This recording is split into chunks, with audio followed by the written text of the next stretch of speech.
इस मॉड्यूल में हम बात करेंगे वेब एप्लीकेशंस के इंट्रोडक्शन के बारे में और हम देखेंगे कि किसी भी वेब एप्लीकेशन का आर्किटेक्चर कैसा होता है और कौन कौन सी टेक्नोलॉजीज़ हैं जिनको हम इस्तेमाल करते हुए कोई भी वेब एप्लीकेशन डेवलप कर सकते हैं।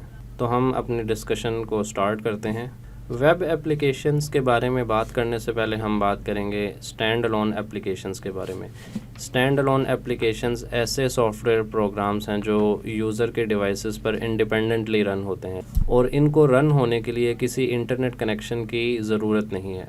फॉर एग्ज़ाम्पल, अगर मैं डेस्कटॉप सॉफ्टवेयर्स की बात करूं तो वो हम बग़ैर इंटरनेट कनेक्शन के इस्तेमाल कर सकते हैं, जैसा कि माइक्रोसॉफ्ट वर्ड, और हम मुख्तलिफ़ तरह की वीडियो गेम्स खेलते हैं, तो इनको हम कह सकते हैं कि ये स्टैंड अलोन एप्लीकेशंस हैं। अब हम बात करेंगे वेब एप्लीकेशन के बारे में। किसी भी वेब एप्लीकेशन को हम ब्राउज़र के थ्रू एक्सेस करते हैं तो हम कह सकते हैं कि वेब एप्लीकेशन एक ऐसा सॉफ्टवेयर प्रोग्राम है जिसको हम ब्राउज़र के अंदर रन करते हैं। वेब एप्लीकेशन को एक्सेस करने के लिए ज़रूरी है कि हमारे पास एक्टिव इंटरनेट कनेक्शन हो। अगर हम इसकी एग्जांपल्स की बात करें तो बेशुमार ऐसी वेब एप्लीकेशंस हैं जिनको हम डेली लाइफ में यूज़ करते हैं। For example Gmail, Facebook, online banking systems. हम डेली लाइफ में मुख्तलिफ़ तरह की वेब एप्लीकेशंस को यूज़ करते हैं। इनमें स्टैटिक वेब एप्लीकेशंस भी हैं, ई कॉमर्स वेबसाइट्स हैं, डायनामिक वेब ऐप्स को हम यूज़ करते हैं जिनमें डायनामिकली कंटेंट जनरेट होता है। मुख्तलिफ़ तरह के कंटेंट मैनेजमेंट सिस्टम्स हम यूज़ करते हैं जैसा कि वर्डप्रेस। इसी तरह हम portal web apps and progressive web apps को भी हम इस्तेमाल करते हैं। इन सब टाइप्स के बारे में हम आने वाले मॉड्यूल्स में डिटेल के साथ डिस्कशन करेंगे। तो अब हम बात करेंगे कि एक वेब एप्लीकेशन काम कैसे करती है।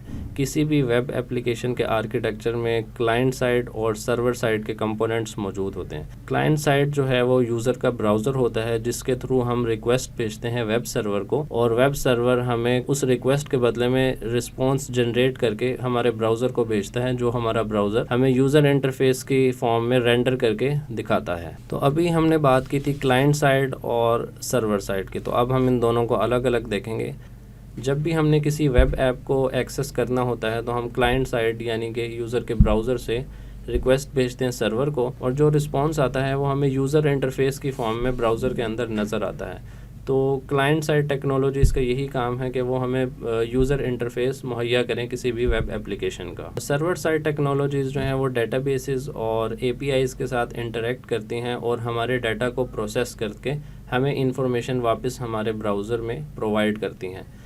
सर्वर साइड लैंग्वेजेस की अगर मैं बात करूं तो इनमें PHP, पाइथन, जावा, नोड.js शामिल हैं। स्क्रीन के राइट साइड पर भी आप देख सकते हैं डायग्राम में कि क्लाइंट साइड यानी ब्राउज़र से जो रिक्वेस्ट आती है वो इंटरनेट के थ्रू वेब सर्वर को रिसीव होती है, और उसके बाद जो वेब सर्वर है वो APIs और डेटाबेस के साथ इंटरेक्ट करके डाटा को प्रोसेस करता है, और जो भी इंफॉर्मेशन हमें रिक्वायर्ड होती है वो हमें हमारे ब्राउज़र के अंदर भेज दी जाती है। तो अब हम वेब एप्लीकेशन की डेवलपमेंट को दो हिस्सों में तकसीम करेंगे, front end and back and. तो फ्रंट एंड के अंदर आपकी क्लाइंट साइड आ जाती है जिसमें आपका ब्राउज़र शामिल है, और बैक एंड के अंदर आपका वेब सर्वर आ जाता है जिसमें डेटाबेस और आपका एप्लीकेशन सर्वर शामिल है। फ्रंट एंड टेक्नोलॉजीज़ में अगर हम बात करें तो हमारे पास HTML, CSS, जावास्क्रिप्ट शामिल हैं, और डिफरेंट जावास्क्रिप्ट के frameworks like react, angular and Vue.js शामिल हैं। ये तमाम फ्रंट एंड टेक्नोलॉजीज़ हमें किसी भी वेब एप्लीकेशन का यूज़र इंटरफेस ब्राउज़र के अंदर प्रोवाइड करती हैं, और इन टेक्नोलॉजीज़ के थ्रू हम किसी भी वेब एप्लीकेशन से इंटरेक्ट कर सकते हैं।